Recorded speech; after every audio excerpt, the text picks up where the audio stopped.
Hello everyone and welcome to episode 103 of the Pride FC WMMA 5 series here on the channel, as it is episode 103. I still can't believe we're over 100. We're going to keep it rolling though, as Pride FC Worldwide 17, Murilo versus Muay. That should be a pretty fun main event, pretty fun TV taping, as we'll go through the rest of the card here in a second. We only have 2 pieces of mail, since we're only like 2 days apart. As Alexander Emelianenko has joined Team Avistian, and Scott Smith left Team Punishment. Nothing too crazy there, as we'll get on with the show. So we have, obviously, main event, Murilo Ninja Hua, Late Lightning Murray. Yuki Kondo's taking on Quentin Rampage Jackson in the co-main, which obviously Yuki Kondo, that will be his first fight. I believe that's his first fight back since leaving Pride FC the first time. Yeah, since going in rings. Which he's done very well for himself in rings. We'll see what he does against Rampage there. Assuming Rampage is going to smash him, though, as Eric Davila, Carlos Condit, and Nick Diaz and Kazushi Sakuraba as far as welterweight contest back-to-back. We have a heavyweight fight as well of Seth Petrozelli and Bobby Hoffman.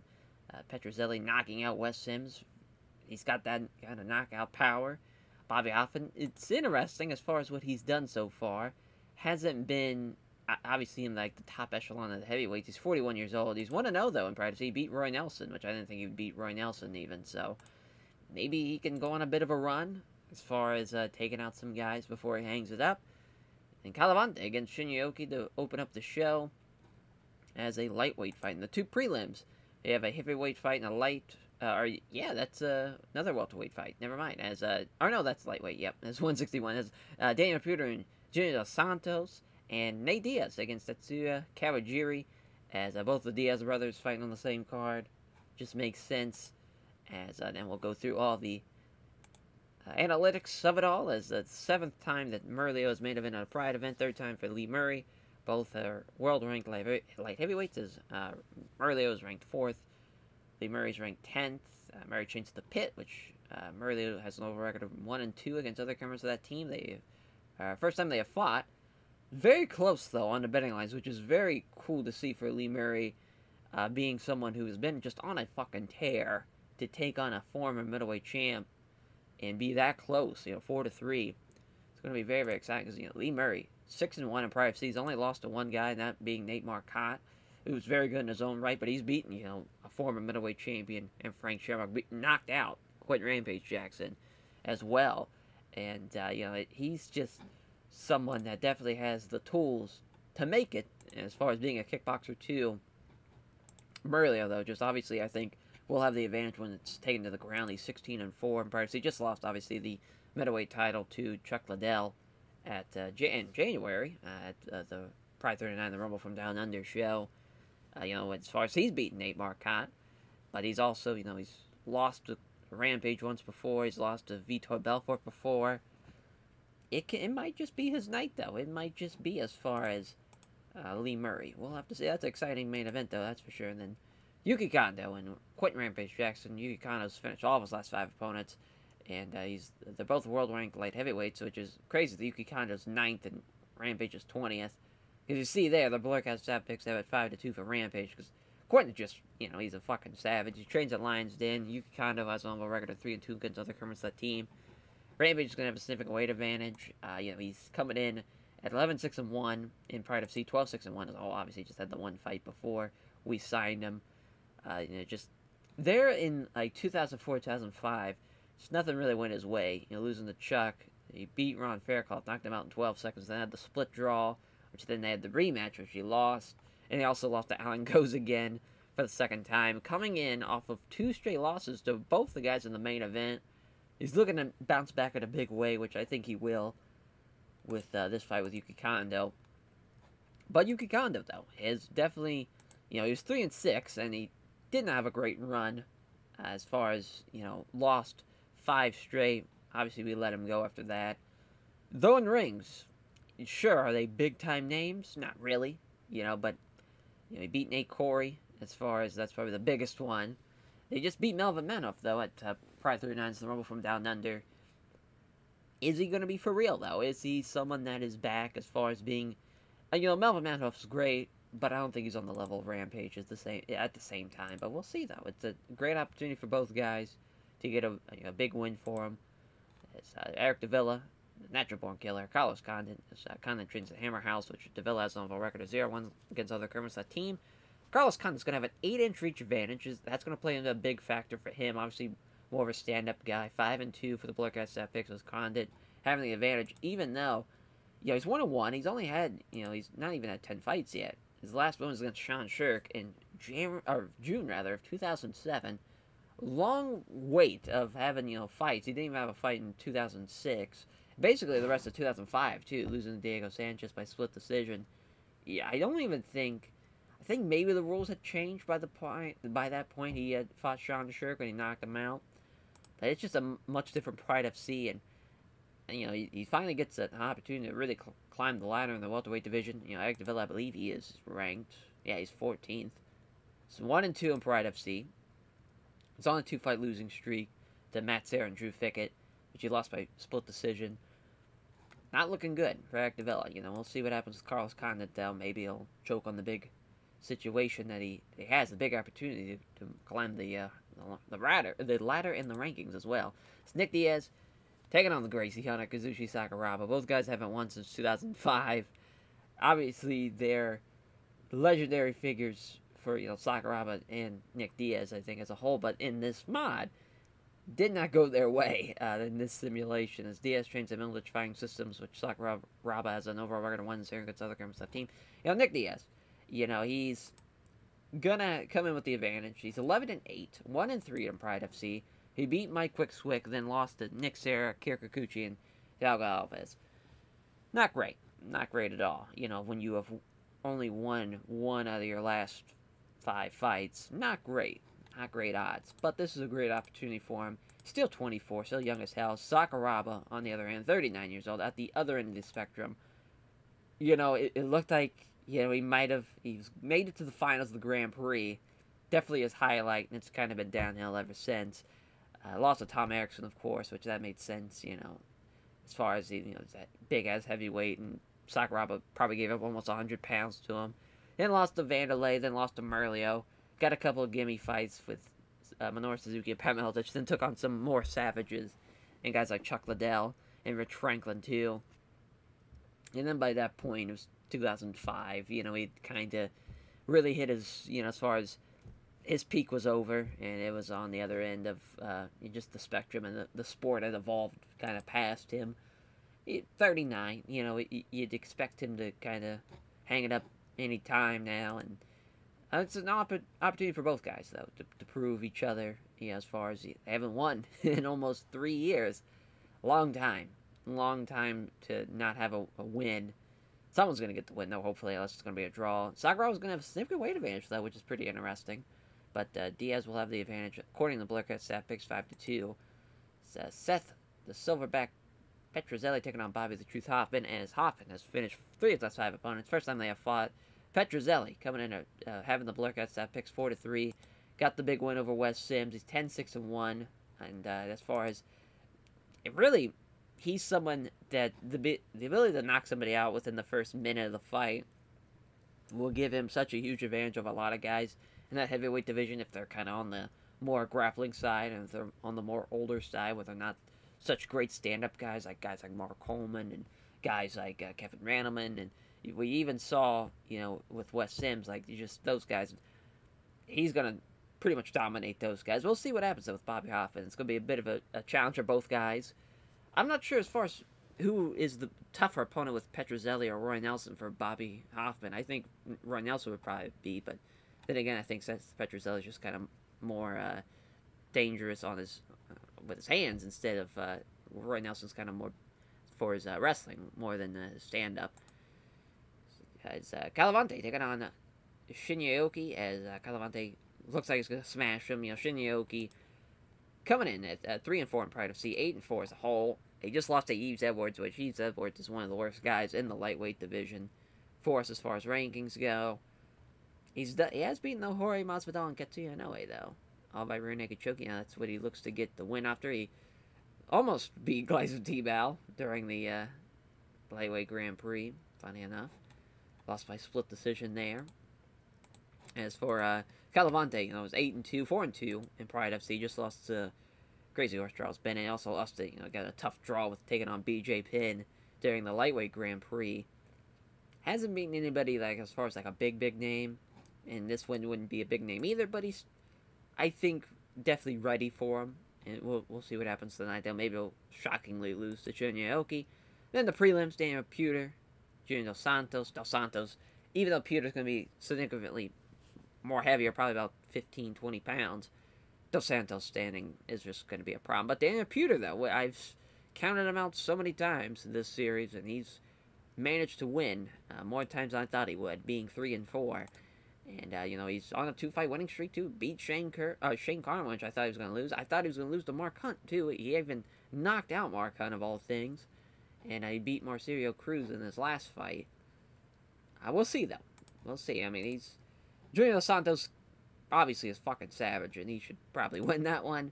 Then Nate Diaz and Tetsuya Kawajiri. Diaz having a 7-inch reach advantage should definitely play into a big factor there. 5-2 on the Blaircat staff picks. Nate Diaz, he's 4-0, 3-0 overall. We've just kind of been buying our time with him as far as wanting to have the right opponents for him to face. Because that lightweight division's crazy. You have a lot of future killers in that division. And it's just kind of either you can have iron sharpening iron and having those future savages just face each other all the time when they're all young as hell. Or just kind of have those young guys face the kind of older generation of lightweights and have them climb the card that way. I think that's probably the better way of going about it, but that's just me. As we'll see what happens in this prelim fight. And for the rest of the card, of course, minus 140, minus 110, very close, both sides, and Cesar Gracie Jiu-Jitsu, Peresta, kickboxing, wrestling, Brazilian Jiu-Jitsu, boxing. It should be a tough contest. Obviously, Nate Diaz having the reach advantage, those should play into a big factor. And Hideki Nugu was referee, ringside judges.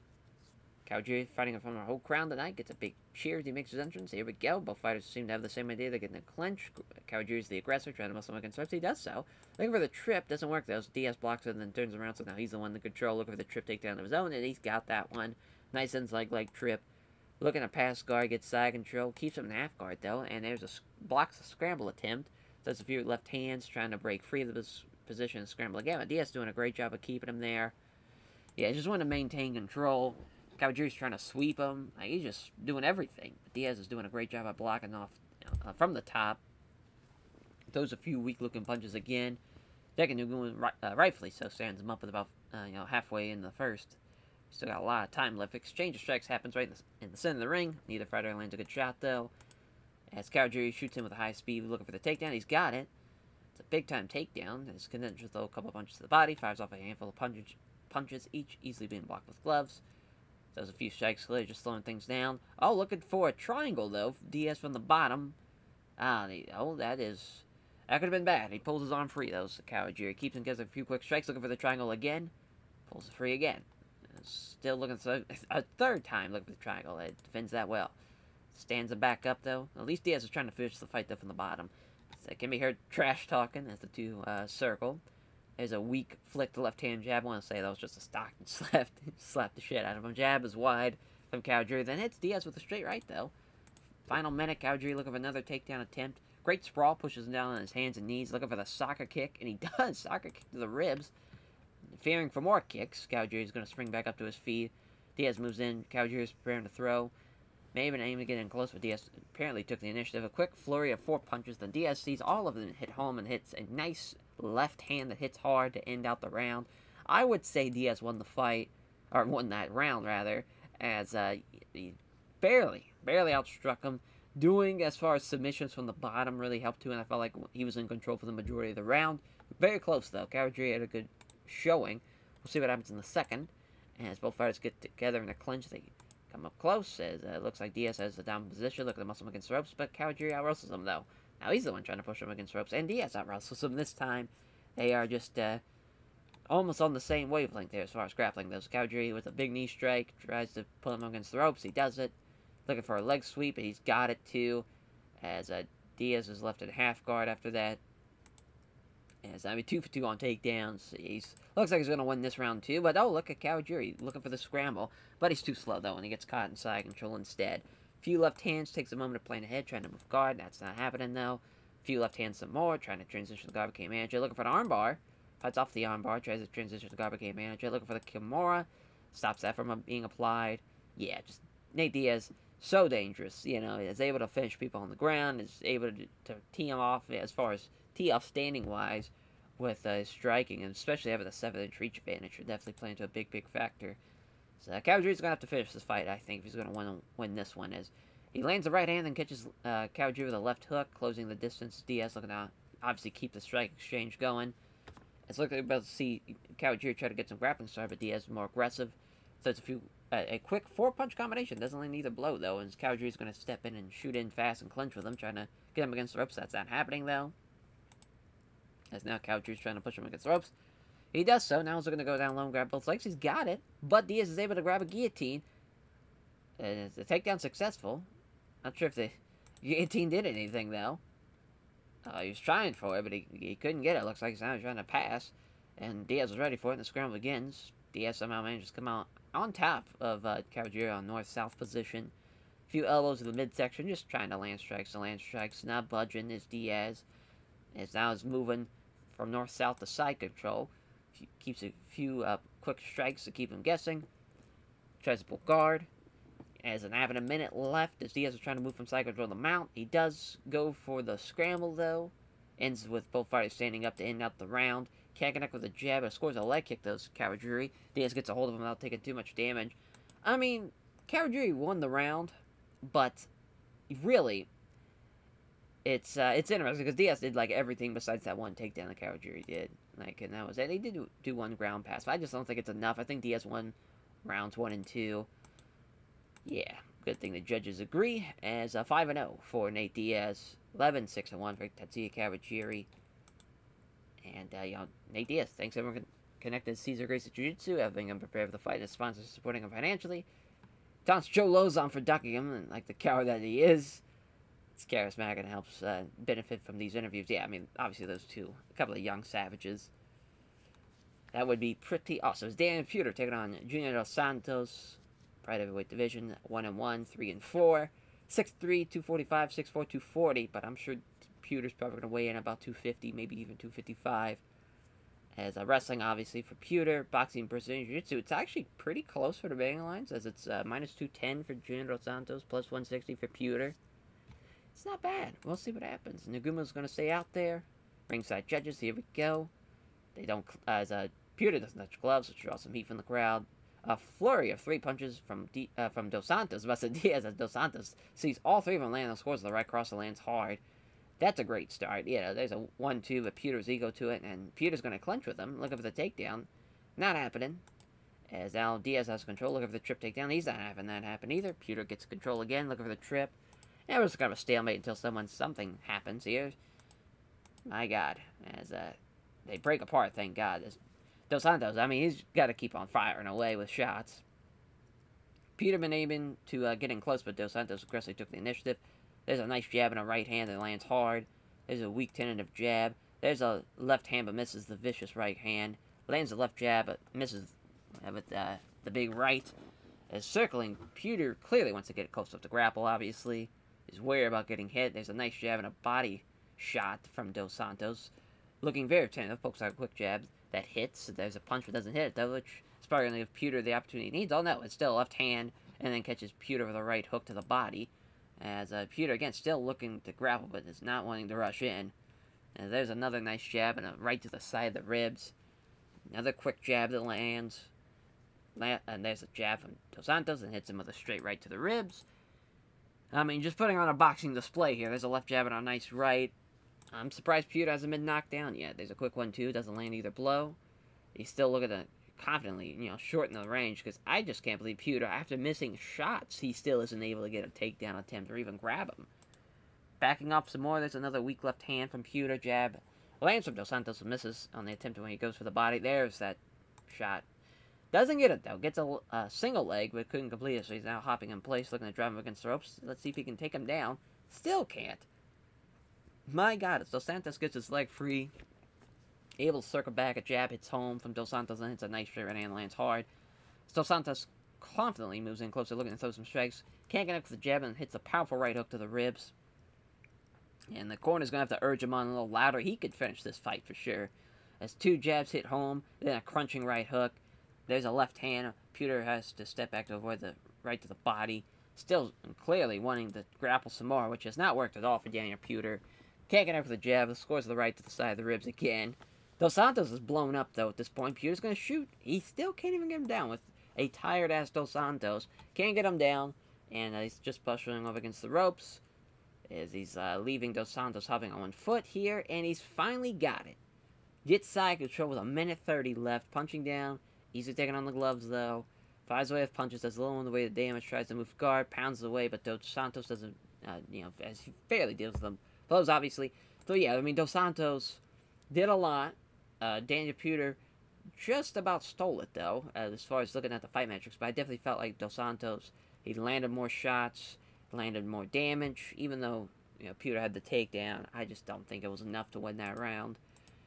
Round 2, Dos Santos comes in looking to strike some more. Pewter appeared to be going for a takedown, but Dos Santos took the initiative. Another jab and a right hook to the body as he looking for the takedown again. And another initiative started from Dos Santos. Can't connect with the jab, but hits the right to the side of the ribs again. It's just same thing. Hits the jab right to the ribs. Pewter shoots in for the takedown, isn't able to get it as he's left hopping on one leg, trying to push him against the ropes. And he's just going to wear him down by just putting all that weight on him up against the ropes. Dirty box each other for the next 60 seconds or so. As now Pewter looks to go down and grab both legs. He still can't get him down. Looking for it again. Still can't do it. Third time's a charm. No, it's not. As now Dos Santos wrestles into a down position to clinch. Dos Santos is spent. And steps back apparently. Yeah, that's probably for the best. Not wanting to grapple. Pewter's starting to get a little tired now as well.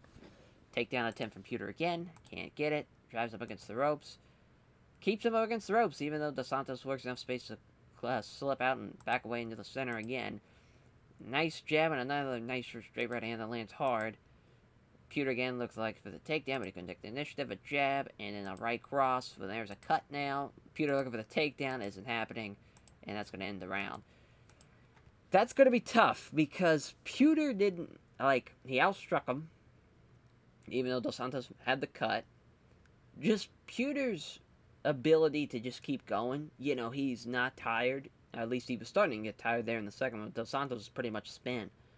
He might have stole that round. He really might have. I would probably still give it to Dos Santos, but yeah, that's dangerous though. We'll see what happens in the third. As Cutman's trying to stop the bleeding now. Last round, Pewter still looking for those takedowns. Not happening though. Unable to complete the takedown. Just gonna push him against the ropes. There's a hard stomp there. Looking for the sweep. Doesn't work. Dos Santos defends that well. Looking for it again.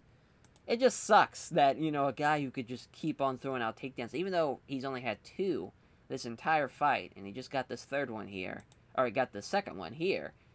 It's just having effort is kind of what's graded about that more than anything. But Dos Santos is in trouble with the strikes, has to lean back to avoid a couple of wild swings, fires off some punches, tries to pull Pewter in close to from short strikes, he can't. Tries to pound away against some more, but all the blows that come to be dealt with, throws out some punches as Pewter has to lean back to avoid a couple of wild swings. Dos Santos allows the pass, but it's just a ploy for the scramble, as Dos Santos is just on the brink of exhaustion at this point, as scramble leaves Pewter on his back pulling guard. We'll see what Dos Santos can do on top, as, oh wow, he is too much for him. He's getting side control off of that. There's several good shots in the process. Struggle to still deal with them now. Couple of nasty looking punches. He definitely won the round even with that by just trying to almost finish the fight. He just got saved by the bell. I think Dos Santos won that one. Hopefully by unanimous decision, thank God. I thought he was going to get robbed, but good fight though. 3-5 for Pewter, 2-1 for Dos Santos. Everybody wins out. Yeah, thanks to the sponsors for all of his fans. Pewter had a pretty good game plan. He just couldn't get any takedowns. As Calavanti taking on Shinyoki. Shout out though for Pewter, lasting 3 rounds and not even getting knocked down once. Dos Santos was really fucking him up. As 8-2, 8-4. 5-9, 161, Rio de Janeiro, Tokyo, Japan. I said Rio de Janeiro, Brazil, Tokyo, Japan. 5-11, 161. Both 24-25. Luta Livre style submission wrestling. -360 for Calavanti. +280 for Shinyoki. Yuji Shimada's the referee. Ringside judges. Yoki getting a good reaction from the fans. He's As he enters, he's fighting from a home crowd tonight, see if he does better than the other hometown boy after Tatsuya Kawajiri. Round 1 begins. Aoki comes in looking for the takedown, gets pushes down onto his hands and knees with a brilliant sprawl. Looking for the knee strike, but he can't control. Aoki's able to spring back up. Left hand, but doesn't have the leg kick that follows up. Another takedown attempt, which again, Calavanti hangs on to. Tries them against the ropes. Looking for a suplex. That would have been crazy, but can't get it. And Calavanti now has controlled the grapple. Smothering him against the ropes. Hard stomp. As looking for the takedown now as he ducks down, grabs the leg. He's got it. Looking to get side control. Fights it off and they scramble. Scramble somehow leaves Calavanti under north-south control of Aoki. There we go. And now Aoki's shifting. And I'm assuming that was the side control. I didn't really check. Oh, yeah, it was. Yep. As he's taking on the gloves, though. Trying to pull guard, but Aoki doesn't get any with the attempt. Looking to get mount now. He can't get mount. Blocks this. Calavanti's trying to transition the guard. Handful of punches, each easy being blocked with gloves now. Trying to move the guard. Aoki doesn't allow it. Throws a few right hands, mainly just trying to catch his breath. Fires off a few punches there. I don't throw with great force, though. No progress being made. Yuji Shimada's going to stand him back up. As a jab lands from Calavanti, but his big right hand follows up, misses. Confidently moves in closer, looking to throw some strikes. Aoki may have been setting up to shoot, but Calavanti aggressively took the initiative. Jab hits home from Calavanti, then catches Aoki with the right hook. Jab, as he lands the left jab, nothing but air on the big right. Can't hit the sub left jab, then hits Aoki with a straight right, though. Aoki looking for the takedown again. Can't get that takedown. Aoki's just going to drive him against the ropes, looking for that suplex. He does it. Holy shit, it's a big suplex. As Aoki's now trying to catch his breath, trying to sweep from the bottom. That's not happening, though. Aoki's still few weak-looking punches decides his next move, trying to get some separation to start the scramble. Scramble ends on Calavanti being grabbing Aoki and shoving him against the ropes, looking for a trip to end out the round, and he does. It's a slick trip there. That's that's a great round for Shinyoki. 2 for 2 on takedowns. Calavanti was just a little bit more, as far as efficient on his takedowns, but really, Aoki was doing a really good job as far as, when he was in control. He was doing, as far as he was landing a lot more shots. That's going to be tough. I'd probably give it to Shinyoki, to be honest. So we're underway. Aoki shoots him for the takedown. Partially defends it, ends up popping on one foot, while Aoki has hold of the other one. Not going down, Aoki pushes him against the ropes, looking for a suplex. Blocks that takedown attempt, and turns Aoki so now he's back against the ropes. Looking to go down low and grab both legs. He's got it. That's a big takedown. And Calavanti looking for the arm triangle. Aoki blocks it. And there's a knee strike just above the hip. And now a knee strike to the... Oh, but it's off balance, though. And it's a scramble now. As Calavanti ends up in side control, though. So really nothing changed. Blocks Aoki, tries to transition the guard. Under side control, Aoki takes the knee to the ribs again. Throws a few strikes. Trying to move the guard, but Calavanti doesn't allow it. Fires off a few punches that aren't really in great force. Trying to move the guard, but Calavanti doesn't allow it. Shimada's going to stand it back up. Calavanti studying his opponent to end out the round. Because that's all the time they had. Yeah, Calavanti came back, won the second round, dominated the second round. We'll see what happens in the third. As Calavanti steps in and grapples with the opponent, trying to wrestle Aoki backwards against the ropes. He does so. Looking to go, yeah, he's got the takedown too, and side control. Looking to just steamroll him again. There's a knee strike underneath the ribs now. Another knee strike to the ribs. Keeps him guessing there. Blocks him guard. Another knee strike to the ribs. Almost a minute left, and it's just been all Calavanti. Going to stand back up with 44 seconds left. It's still moving well. It's definitely breathing deeper now. Aoki may have been setting up to shoot. Calavanti aggressively steps in and, aggressively took the initiative, rather. Jab hits home for Calavanti, then hits a nice straight right hand that lands hard. Moving in fast, Calavanti wrestles his way into dominant position, the clinch. Blocks Aoki from, Aoki blocks Calavanti, rather, from throwing a knee to end out the round and the fight itself. I'd say Calavanti unanimous decision for just how dominant he was in the second and the third, yeah. I mean, it just makes sense. 9-2 for Calavanti, 8-5 for Shinyoki. Good effort, just couldn't keep a hold of Calavanti there in the second and the third. As he gives thanks, praises his team at Mid-American Martial Arts, very responsible fans who came out supporting, praises Aoki for the tough fight as well. It's now Seth the Silverback Petrozelli taking on Bobby the Truth Hoffman's 10-6-1 no contest, 24-9. Fort Myers, Florida, Benedorf, Iowa, 6'2", 235, 6'2", 245 for Bobby Hoffman. Kickboxing style, shoot fighting for Bobby Hoffman. Reality self-defense, Gracie Jiu-Jitsu Academy. As betting lines, -110, +100. I'm backing Seth Petrozelli, to be honest. We'll see what happens, though. Let's see if I'm right. Big John McCarthy is going to be the referee for this one. Ringside judges, here we go. Petrozelli hits the left hand, but misses the big right hand and falls up. exchange of strikes, but nothing really happens, though. As he connects with a nice jab and also a roundhouse kick to the body. Moves in closer, looking to open up an attack. There's a tentative jab from Hoffman. A left hand, and then catches him with the right hook. Quick punches and hit it, though. Hoffman comes in and grabs him. Look at the muscle against the ropes. He can't do it, though. Ends up being out-wrestled, too. Looking for the trip. He's got it. So no answer for the slick trip. He's left it under side control. Fires off a few punches as he's trying to catch his breath. Trying to pull guard on Petrozelli, but doesn't get in with the 10 pounds weight, but is unable to inflict much damage. Blocks the attempt to pull guard. Throws a few right hands. It takes a moment to plan ahead. Tries to pull guard on Petrozelli, but doesn't get in with the attempt. Pounds away, but Hoffman deals with the blows fairly well. Blocks the attempt to pull guard. Throws a few right hands with the body. Trying to pull guard again. Doesn't get in with the attempt. Stands it back up, and we'll see what happens as they stand and trade. All the shots are either off target or safely dealt with. There's a weak flicked left-hand jab from Hoffman. Lands a left jab of his own from Petrozelli, but misses a vicious right hand. They come together and strike. Nothing really tentative comes of it, though. As there's a good one, too, for Bobby Hoffman. There's a jab and a right cross from Petrozelli. Still pressuring him there. There's a left-hand exchange from Hoffman. A left hand and a crunching right hook. Jab lands, but misses the vicious right hand. Exchange of blows comes and goes. Neither fighter can really land a significant shot, though. Left hand again, and another right cross that lands hard. Again, I'm surprised. There's been a lot of pretty heavy-handed guys. No one's even been knocked down yet. For the first time, Petrozelli's starting to breathe a little heavier now. And, well, there, I spoke too soon. Can't connect with him with a jab. It stuns him with a right hook. And he knocks him out cold with that right hook. Yeah, I mean, Seth Petrozelli knocked out fucking Kimbo, you know, and that's definitely, like, will probably be kind of like his highlight of his career, but I think as far as what he could do here in Pride FC, definitely has the stand-up game for it. We'll see what happens, though. Well, obviously, when you get into the tougher part of the division, you have a lot more dangerous guys. But so far, he's been, you know, taking out some top 20 guys, or the guys that are outside the top 20. So we'll see what happens if he takes on a top 15 guy. But what will happen? Good win, though, for Seth Petrozelli. Makes it 2-0 in Pride FC, as thanks to Connected Reality Self-Defense for having him prepare for the fight, and his sponsor supporting him financially. So he gives a show of respect to his opponent as well. So Nick Diaz versus the Graciano Kazushi Sakuraba. 13-11, 1-1, no contest. 11-8 for Nick Diaz. 24 years old and has had that many fights. It's crazy. Jiu-Jitsu, boxing, catch wrestling for Sakuraba. Minus 200 for Nick Diaz.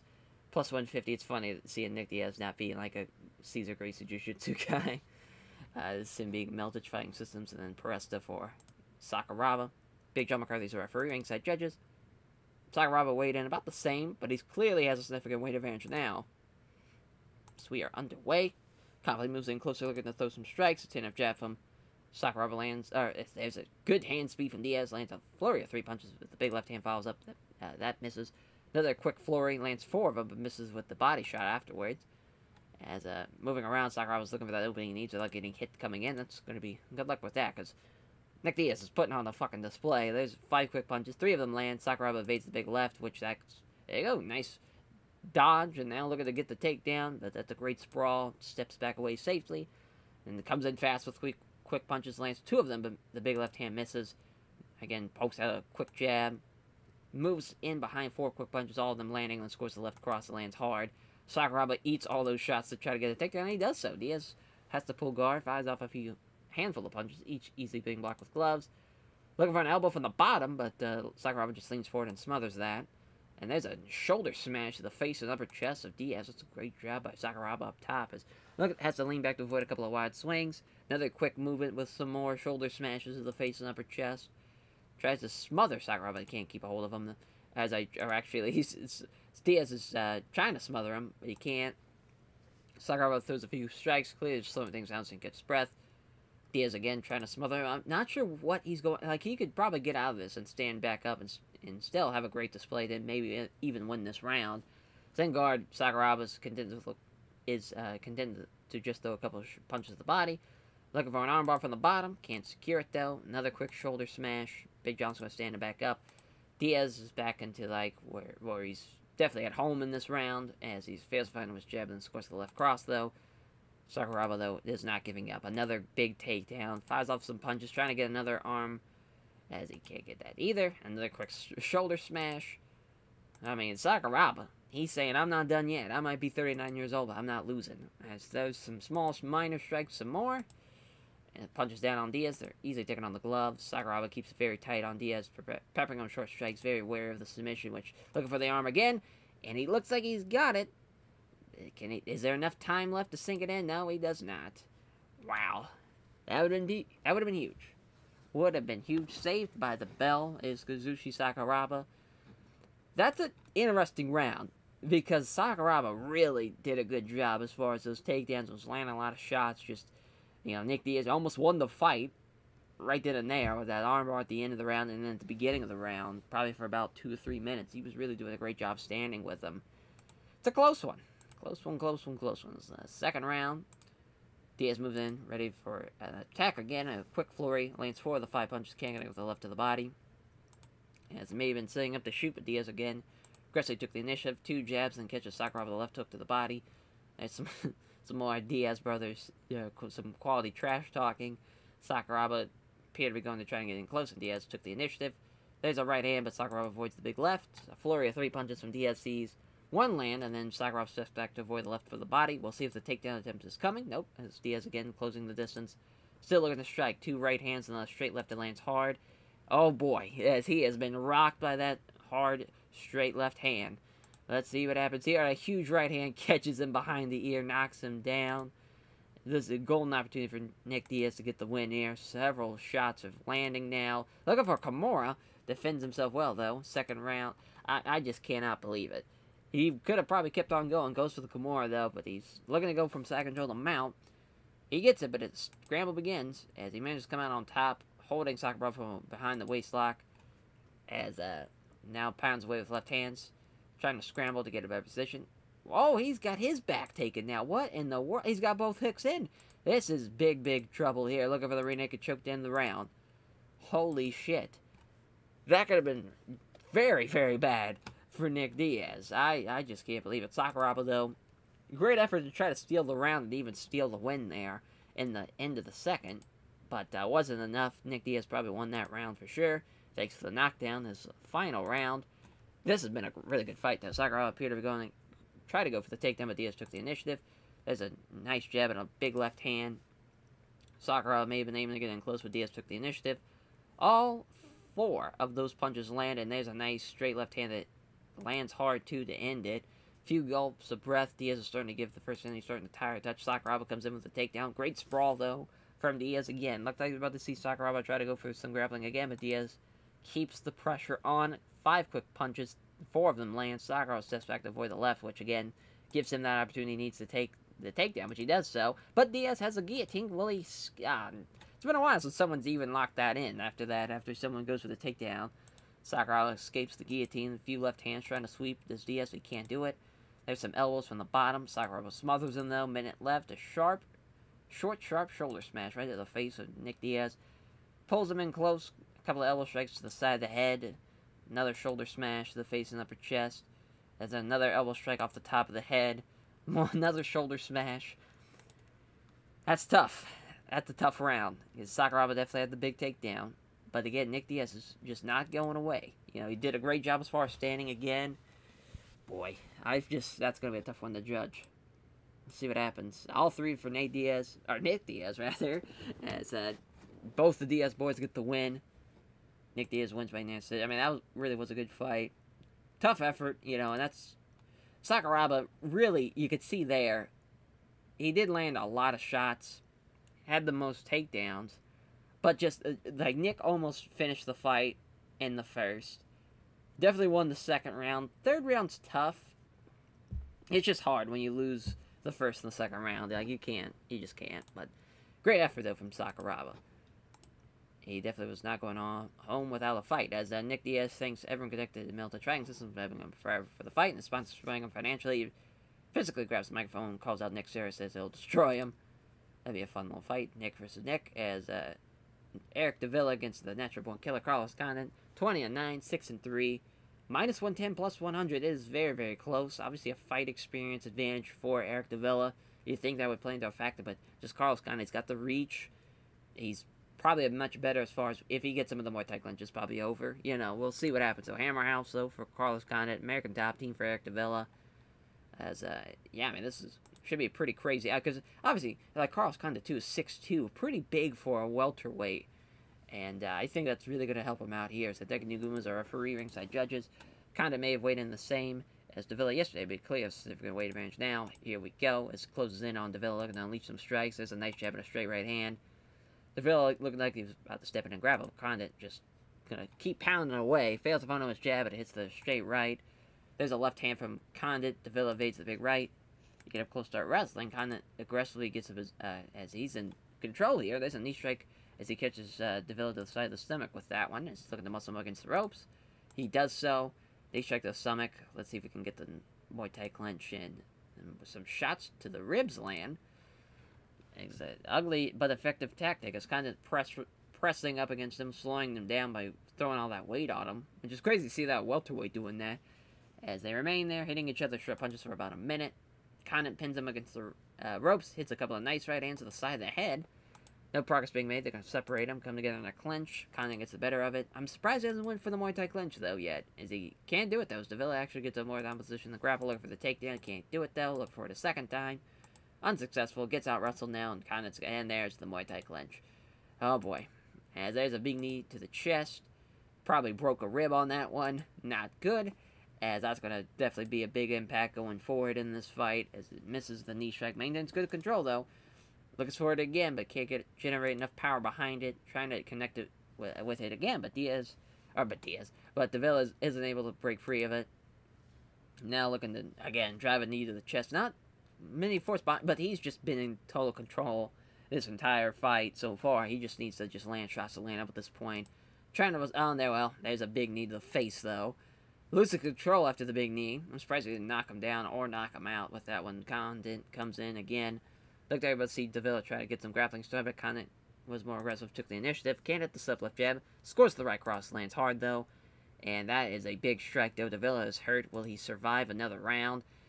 God, no. Pulls his opponent head towards him for the vicious knee to the face, and he is just knocked out cold. He's a fucking... He really is like a natural born killer in there, because someone that big of the welterweight, that's going to be a problem. 7-3, though, for Carlos Kondo. Just completely destroyed Eric Davila. I don't think he landed a strike. Oh, no, he landed a couple. That's right. When he was firing off with a couple of rib shots up against the ropes. But he just completely outclassed. 20-10 for Eric Davila. Carlos Kondo thinks everyone connected to Hammer House for helping him prepare for the fight. His sponsor supporting him financially. He asked who he want to fight next. Pete said he would like to get the opportunity to fight Takanori Sato. So our co-main, Yuki Kondo versus Rampage Jackson. 37-20-3. A lot of fights for Yuki Kondo. 12-6-1 for Rampage. 6'1", 205, 5'11", 185. A traditional middleweight versus a traditional light heavyweight. You would assume the light heavyweight's going to have the advantage. Takada Dojo for Yuki Kondo. Lions Den for Rampage. Though he is the underdog somehow. Plus 100, minus 110 for Yuki Kondo. I'm going all in on Rampage Jackson. I just don't see him losing this one. Big John is our referee. Ringside judges. Kondo's giving up at least 25 pounds. Here we go. They beat in the center. Right hand is blocked. Misses the right hook. They engage in the center. Can't get past the superb good guard of Jackson, who 2 punches were simply absorbed. There's a right hand taken on the glove. So far, they haven't even landed a shot yet. Dodges the right hand and counterattacks with a left jab and a right cross, though. And there's a counter left hand from Kondo. There's a 1-2, but Kondo is equal to it. Still pressuring for it. Kondo with the counter left. Falls for the feint, which he's left vulnerable. Can't connect with the substrate. There's a beauty of a straight right, though. Still just going to pressure Kondo, which makes sense. There's a counter jab, and there's a stunning right hook that probably knocked him out. No, it just knocked him down. Going to see a TKO win here for Rampage Jackson. Yeah. Yep. That's easy money, though. We would have had 2 underdogs that we would have with Petrozelli and Rampage. It's, yeah, I mean, that's domination for Rampage there. Made sense. It's 13-6-1, 37-21-3. Yuki Kondo, just from the perspective of he's a traditional middleweight. If we had a traditional middleweight division, he probably would do pretty well for himself. But because obviously we're still under like what Pride did with their belts, you know, they had light heavyweights fighting at 205. That just kind of was what it was, instead of doing like a 185. And you know, it just is what it is. It's It's a jungle out there, that middleweight division is. He gives a name check there, I'm Lionston, all of his favorite sponsors, all of his fans, his friends, family, supporters. That's who he'd be interested to fight next. He replies that he hopes Jeremy Horn will stop hiding and answer the challenge. No doubt the Rampage benefits from being interviewed. He knows the value of building a name out there. So our main event, 2 stars of this middleweight division battle it out. That's Murilo Ninjua, a former middleweight champion, taking on Lee Lightning Murray, who has been an absolute savage. And this is his biggest test to date. London, England. Curitiba, Brazil. 20-4, 16-2. Muay Thai Jiu-Jitsu for Murilo. Kickboxing background for Lee Murray. The Pit. Budokan Luta Libre. -110, +100. This should be a banger, though. This is going to be nuts. Yuji Shimada's the referee. Ringside judges. Opening bell. They don't touch gloves as Murray has that drawing some heat from the crowd. Can't hit the slip left jab there. And he catches Murray with a right hook, though. Fails to land and he strikes on the combination with a slithering low kick. Lands the left jab, but has the big right to the body. Fails to land the target. A quick flurry of punches from Murray. Sees 4 of them hit home and then scores a right roundhouse kick to the ribs. As there's Murray with a takedown attempt. Can't get the takedown, though. He's got 1 foot, though. Tries him against the ropes, looking for the trip, and he's got that one, though. He's got side control, too. Looking for the knee bar. Defends himself well. Doesn't allow his leg to be given up. Blocks the attempt to pull guard. There's a knee strike to the ribs, though. Another knee strike to the ribs. This is not good. I mean, Murilo was getting outstruck, but had the... At least, I mean, that's just kind of what his game plan is. If he doesn't get you down, he'll push you up against the ropes. He'll definitely take you down after you're up against the ropes. Then you're just in Murilo's world. Looking for an arm triangle. Doesn't happen. Tries to transition guard. That's not happening. Halfway point in the first. Looking for Kimura now. Oh, he gets caught. It's deep. Out of the blue, though, Murray pops his arm free. Looks like it wasn't as tight as it looked. Still under the threat of some submissions here. Not good, though. Yeah, that could have been real bad for Lee Murray to lose right there. Yuji Sama's going to stand him back up. Punch from Murray fails to land, which is going to give Murray a chance. It looked like he was about to get some grappling start, but Murray was aggressive, took the initiative. A jab is wide. Lands the right hand, though, and that's great movement to set up the takedown, which is another great takedown. Looking for the leg lock again. Murray this time actually stopping it again.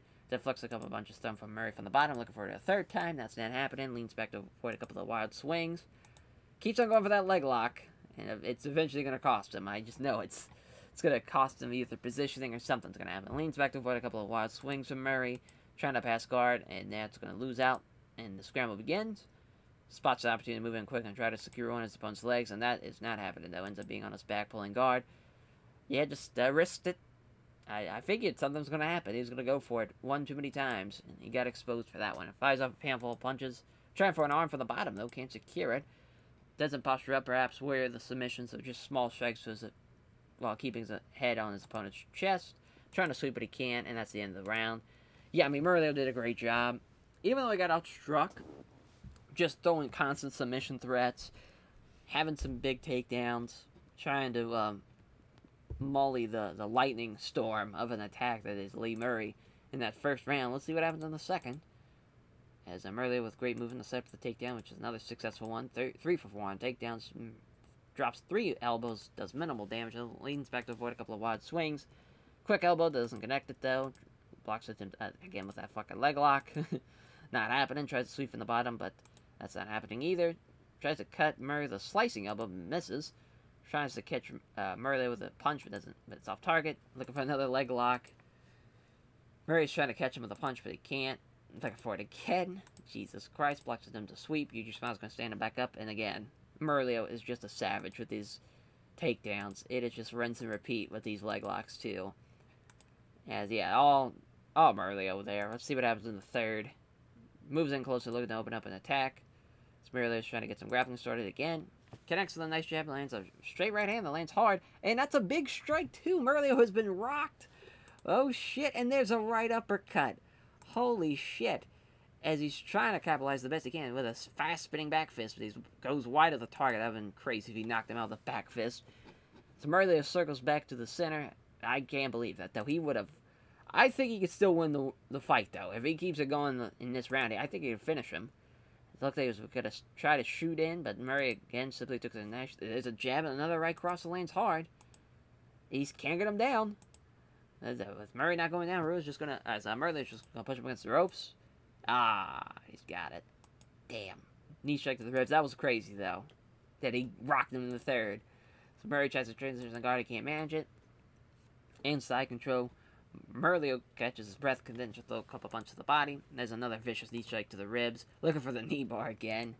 That ain't happening. Stands back up with 45 seconds left. Can Lee Murray somehow find a way? Well, misses the right cross, and there's the counter with the left jab and right hook. As they have now, Murray's just going to clinch up with him to end the round. That sucks. That was awesome, though. At least he got a big shot in. Didn't even knock him down, though. But he rocked him big. Even with that uppercut, too. I thought for sure that was going to be it. Yeah, Murray's going to win that one. Hell of a fight, though. That was pretty fun. It's 21-4 for Murilo, 16-3 for Lee Murray. He tried. He came very, very close. As Murilo thanks everyone connected to Budokan Loot to Lee for helping him prepare for the fight. His sponsor supporting him financially. And asks if he'd be interested in fighting next. He replies to Anderson Silva. It's a tough challenge, and that's how he, that's going to be tough. It's going to be tough, but he's interested in trying it. As Murilo, I mean, it's just, and it's crazy because he's beaten Anderson before. Beat him at Shockwave 2006 to become the middleweight champion. It'll be a fun rematch if that does happen, which I'm sure it will. But yeah, 71 for the critical rating, 93 for the commercial rating, 5,000 strong for the TV. Not bad at all. Made $1 million at the gate. Can't beat that. Increased their pop everywhere in the world. It might be just by some 0.2 in some cases, or a 1-1 for the UK and for just South America, I guess we'll just say. Oh, actually, and even Africa, 1.3. Hell yeah. Performance bonuses. That's going to be, I think, Petrozelli could use one. I think Condon. And, yeah, that's probably it. Murilo was fun. He gave it to Lee for sure, but, just, those guys were underdogs. I just wanted to give them the performance bonus. Still made $2 million. Murilo made almost, he almost made more than we did, so that's awesome. At least, these guys are making some money out here. The company's worth like over $100 million at this point. Those guys could be and should be making a lot more money for sure. And thank you all for watching, and we'll catch you guys next time. Take care, everyone.